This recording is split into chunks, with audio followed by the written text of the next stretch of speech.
દેવભૂમિ દ્વારકા કે જ્યાં સામાન્ય રીતે શનિ રવિ રજાના દિવસોમાં ભીડ અને ટ્રાફિકનો માહોલ રહે છે, ત્યાં હાલ યાત્રિકોની સંખ્યામાં ઘટાડો જોવા મળી રહ્યો છે.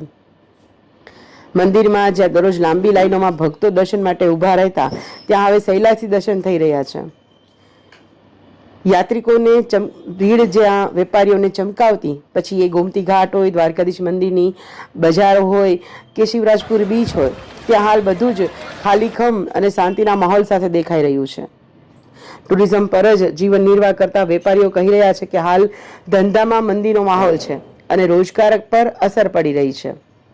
સામાન્ય રીતે યાત્રિકો દ્વારા દર્શન સાથે શિવરાજપુર બીચમાં પણ મોટી સંખ્યામાં આવતા, પણ હાલ એ પણ બંધ હોય એટલે ત્યાં પણ ઘટાડો અને ગર્દી ઓછી જે છે એ દેખાઈ રહી છે.